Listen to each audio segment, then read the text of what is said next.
Les stars de l'art assimilées au combat ont largement contribué à la révélation et à la popularisation d'un sport séculaire, spectaculaire, grâce au fameux haka des redoutables All Blacks de Nouvelle-Zélande.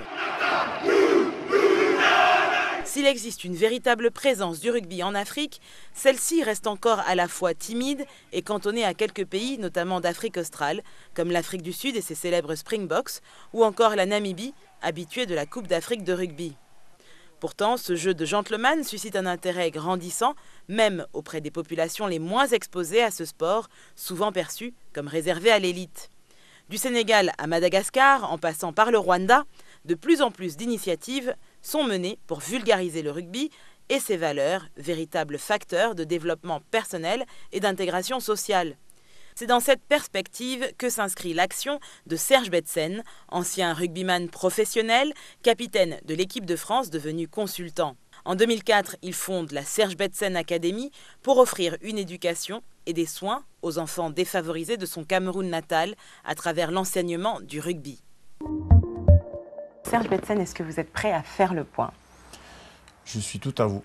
Alors, vous avez créé il y a un petit peu plus de 10 ans, il y a 11 ans exactement, une fondation qui s'appelle la Serge Betsen Academy. Est-ce que vous pouvez nous en dire un petit mot? Qu'est-ce que c'est que cette académie et pourquoi est-ce que vous l'avez fondée? La Serge Betsen Academy a été créée en 2004, effectivement, quand j'étais encore joueur à Biarritz, avec pour objectif de pouvoir aider les enfants défavorisés à travers leur scolarité, à travers une aide médicale, et en utilisant le rugby comme un outil pour justement populariser notre activité qui consiste à vraiment prendre ce qui est le plus difficile en Afrique, quand on n'a pas de moyens financiers, de pouvoir payer la scolarité des enfants, payer les uniformes ou les fournitures scolaires. C'est quelque chose qui est compliqué quand les parents n'ont pas de situation de travail. Et l'autre point qui est important quand on vit en Afrique et qu'on n'a pas les moyens, c'est qu'on ne peut pas payer, pour se faire soigner. Donc c'est les deux choses que l'on met en avant dans notre activité pour pouvoir justement aider ces familles et ces enfants. Et j'ai choisi d'utiliser mon sport, ce qui m'a fait devenir un athlète et un sportif de haut niveau, qui est le rugby, pour justement amener ce sport et ses valeurs au travers de l'activité que l'on met en place depuis plus de 11 ans. Alors vous l'avez dit, hein, vous utilisez le rugby pour permettre à ces jeunes, ces enfants de se développer, de s'épanouir. Comment est-ce que, donc il faut dire que la Serge Betsen Academy a ses activités qui sont essentiellement donc basées au Cameroun et bien sûr le pendant en France, et puisque vous êtes ici en Angleterre, j'imagine que vous avez également des activités ici comme des fundraising, des levées de fonds par exemple? Oui, tout à fait. L'association est immatriculée en France, à Biarritz, immatriculée en Angleterre, immatriculée à Washington. Donc on a ces trois pays où on est présent et où on essaie de justement créer des événements pour pouvoir lever des fonds et pouvoir justement faire des actions pour faire connaître l'association dans un premier temps et faire des actions comme la semaine dernière, le dîner que l'on a organisé, le premier dîner à Londres pour lever des fonds et effectivement nous permettre de continuer à pérenniser les actions de l'association. Ces activités-là que vous menez, vous l'avez dit, donc elles sont dans différents domaines, et elles s'adressent à des enfants qui ont quel âge? Les centres qui sont au nombre de 5 au Cameroun, c'est en fait des lieux où ces enfants viennent, parce qu'ils habitent dans la proximité de nos centres, et ils viennent pour bénéficier du soutien scolaire, de l'aide médicale éventuellement, et de découvrir le rugby. Donc il n'y a vraiment pas d'âge, parce que de manière générale, l'association s'est développée grâce à un travail qui était déjà plus ou moins fait par deux de mes tantes qui étaient une ancienne infirmière du village de Bafia et l'autre qui est pédiatre française d'origine à Yaoundé, qui à chaque fois qu'elles allaient au village, du fait qu'elles soient dans le corps médical, étaient beaucoup sollicitées. Donc on a juste rajouté l'aspect scolaire et sportif dans ce qu'elles connaissaient de l'Afrique et du Cameroun. Et c'est vrai que dans ces centres, les enfants de 0, j'irai à 18 ans, puisqu'on s'arrête à 18 ans parce que on essaie vraiment d'offrir une scolarité à ces enfants jusqu'au bac. Et quand ils ont le bac, ils ont l'opportunité d'aller plus loin, mais on ne s'en occupe plus.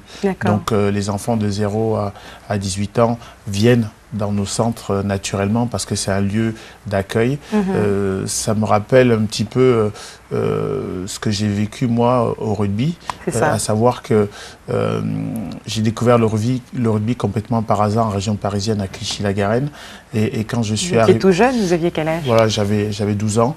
Et quand je suis arrivé dans ce club de Clichy-la-Garenne, je ne connaissais pas du tout le rugby.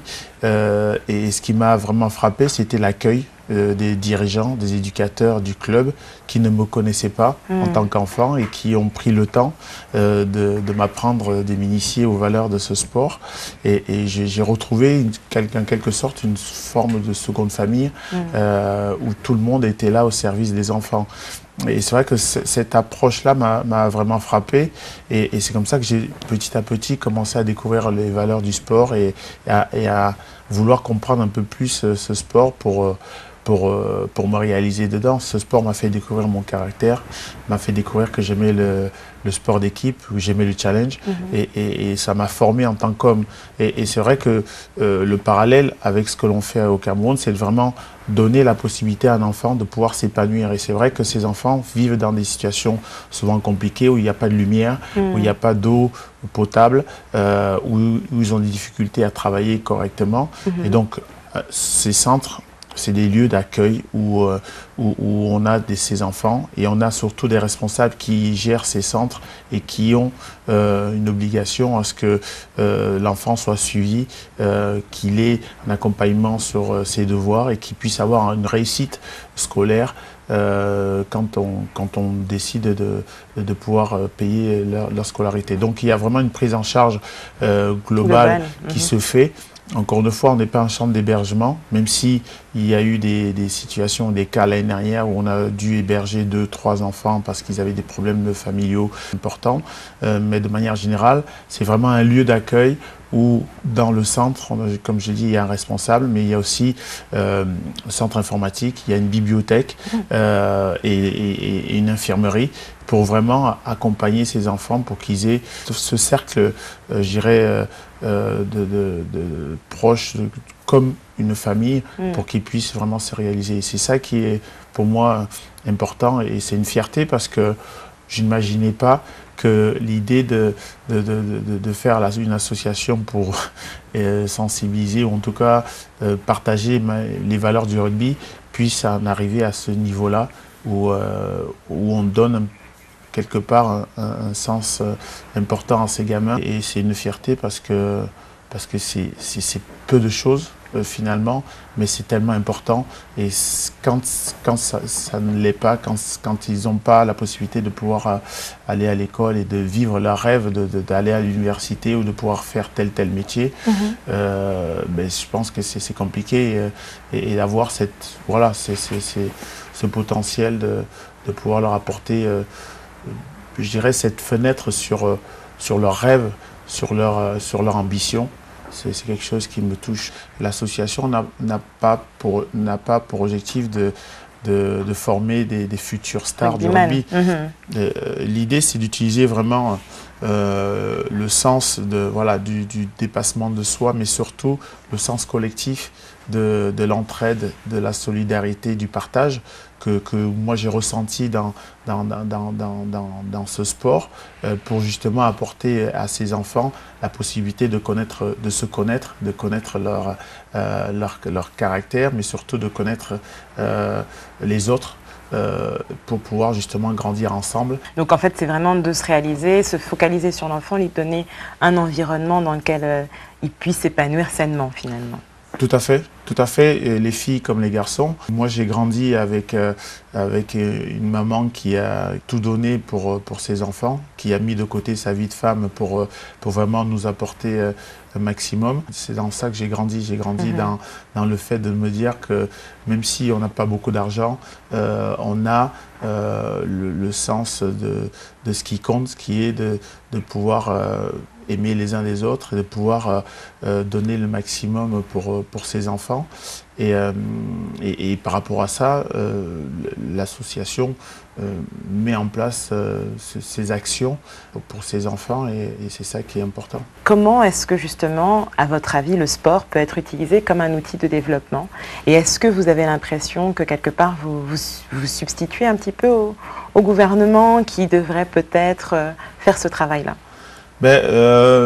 Comment mon sport peut aider à cela?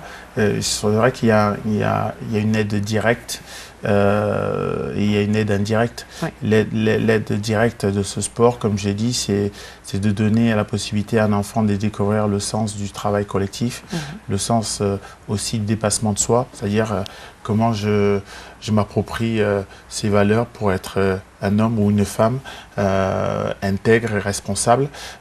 Ça, c'est quelque chose qui à mon sens, apporte énormément à l'enfant. Et un apport indirect, c'est autour des projets de l'association. Aujourd'hui, l'association aide ces enfants et ces familles à pouvoir payer la révolution scolaire. Et l'aide indirecte, c'est aussi que on crée à travers nos actions des sortes de bourses ou de dons que l'on fait à des familles pour qu'ils puissent, je dirais, se responsabiliser, mais aussi ne pas toujours attendre qu'on leur donne de l'argent, mais qu'on trouve des projets qui soient des projets de culture, que ce soit des projets de vente de produits agricoles locaux, pour justement être autonome. Et c'est là où c'est important. J'ai créé cette association pour donner la chance à un enfant de pouvoir aller à l'école, mais aussi s'autonomiser, être autonome par rapport à ce qui peut lui arriver dans la vie et d'avoir ce cercle finalement de soutien qui puisse lui permettre de pouvoir grandir dans un environnement où il aura construit du début à la fin son parcours. Encore une fois, ce parcours, il est lié à ce qu'on lui tende la main et qu'on lui donne des outils pour cela. C'est vrai que quand on est né en Afrique, c'est pas la même chose que quand on est né en Europe ou quand on est en Asie. Il y a un phénomène, je dirais, naturel et qui n'est pas forcément lié à nous, qui est qu'on est né quelque part et on doit vivre avec les conditions dans lesquelles on est.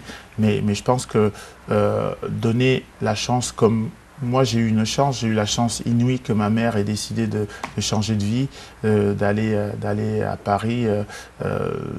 J'ai été gâté par la nature, par cette dame, et ça c'est important. Et si j'avais pas eu ça, je ne serais pas là aujourd'hui en train de vous parler.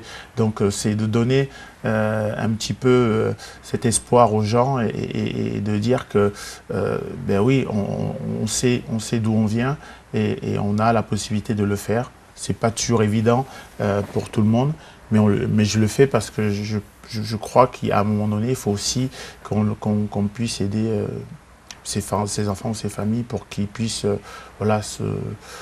se responsabiliser et puissent être autonomes. Les activités de l'association sont essentiellement pour l'instant menées au Cameroun. Oui. Est-ce que vous envisagez d'aller un petit peu dans le reste du continent, d'aller sur le reste de l'Afrique également? C'est vrai qu'on a commencé là où je connaissais le mieux l'Afrique qui est d'où je suis originaire, donc Bafia, Baganté, Yaoundé et Zoétélé qui sont les 4 lieux où on a nos 5 centres. Il est vrai que le bureau de l'association avec Odile, Sébastien Lovy, qui est le trésorier, a eu l'habitude de soutenir une association qui est à Madagascar. Et on a eu un coup de cœur pour cette association. Et donc, on a aidé le financement d'une classe, d'une école qui est construite d'année en année, en fait, par niveau. C'est-à-dire qu'ils ont commencé de la maternelle. Et là, on a aidé la construction de la classe de la 6e. Donc, pour pouvoir permettre à des enfants d'aller à l'école, au lieu de faire des kilomètres, ben, ils vont à l'école dans leur village. Donc ça, c'est un coup de cœur du bureau de l'association et c'est important, voilà, de pouvoir, si on le peut, le faire. Mais encore une fois, aujourd'hui, l'association est jeune, on a juste 11 ans. Donc 11 ans, oui. Mais j'avais tellement de demandes aussi qu'on a décidé vraiment de se centrer sur ce qu'on faisait au Cameroun dans un premier temps, pour vraiment faire en sorte que les centres soient autonomes et cette autonomie nous permettra par la suite de pouvoir répliquer dans d'autres pays d'Afrique éventuellement. Alors Serge Betsen, pendant que vous êtes là et puisque nous faisons ce point ensemble, je vais vous proposer de passer à notre séquence pointillée. Serge Betsen, au moment où nous faisons ce point, quel est votre point d'interrogation sur l'Afrique? Mon point d'interrogation, c'est de voir comment ce continent riche en population, riche en tout ce qui est éléments naturels, gaz, or, pétrole, comment ce continent qui est a priori le plus riche au monde va se développer dans les années à venir.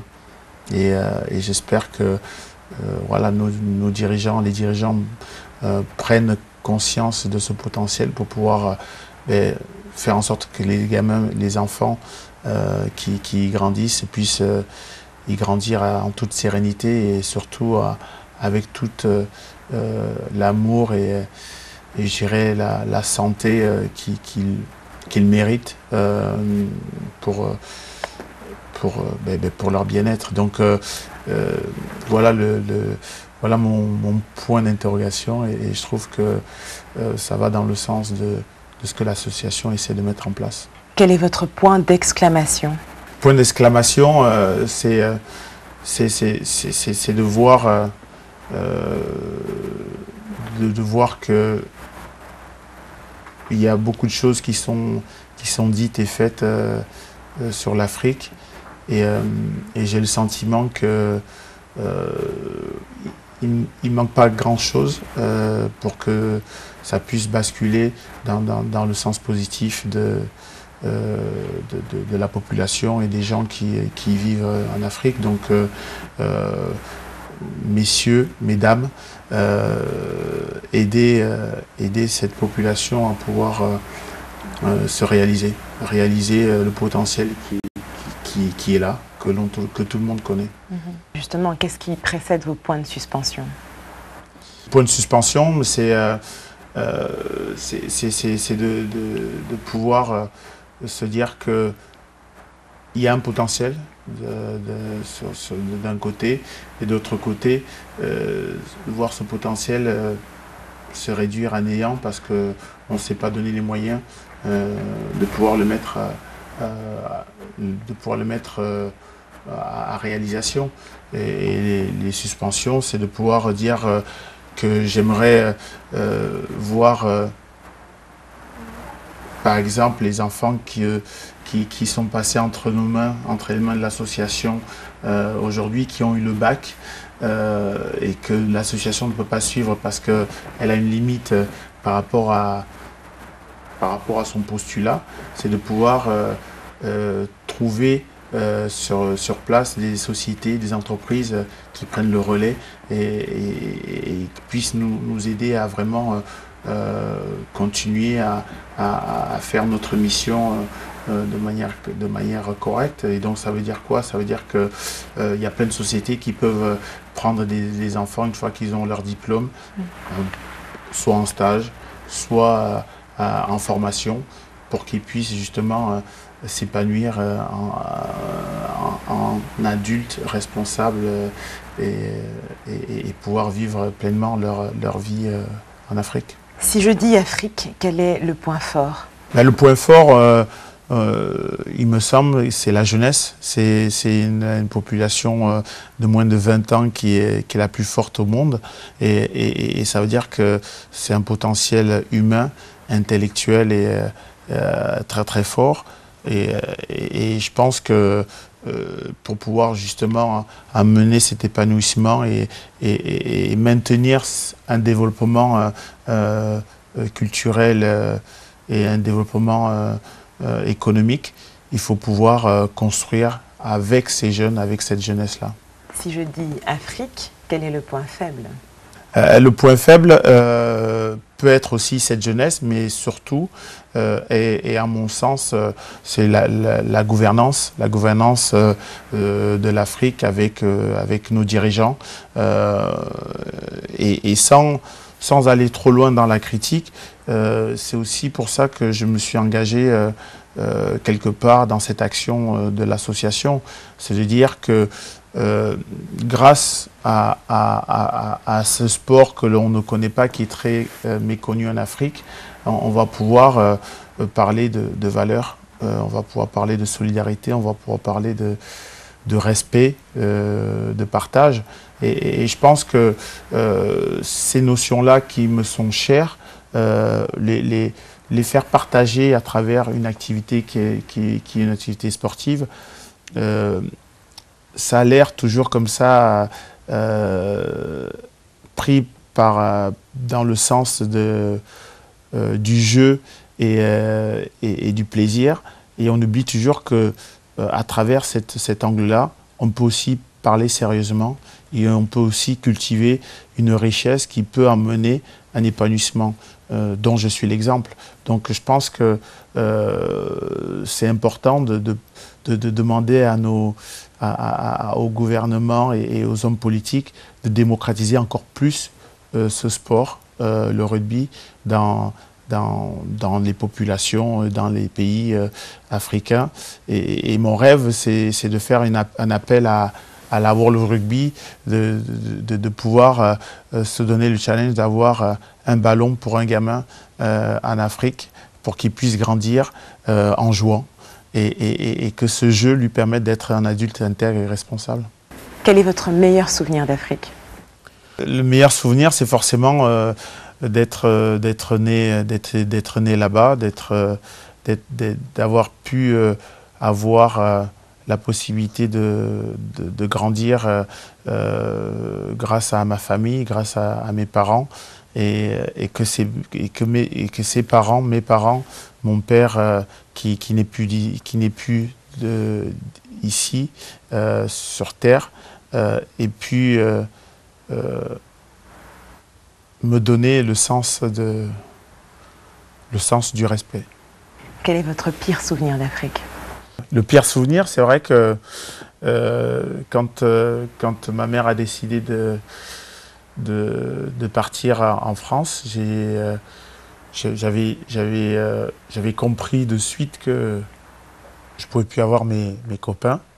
Je n'avais pas prévu de pleurer, mais quitter mes amis, mes copains, a été un moment difficile parce que je ne savais pas où j'allais, je ne savais pas ce que j'allais retrouver lors de ce voyage.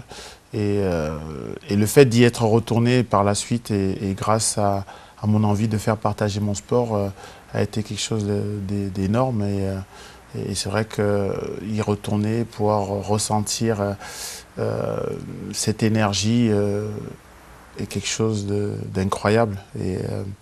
Et c'est pour cette raison que l'action de la Serge Betsen Academy a autant d'importance pour moi, qui est le retour aux sources, tout simplement. Enfin, Serge Betsen, quel est votre point final? le point final, je ne sais pas s'il y en a, parce que c'est une histoire qui continue, qui se perpétue. J'espère que, comme je l'ai dit, par rapport au développement de mon sport, j'espère que ce sport fera grandir beaucoup de jeunes africains. Mais encore une fois, pas pour être qu'un joueur professionnel de rugby, mais pour être un homme intègre et adulte, pour encore aller plus loin.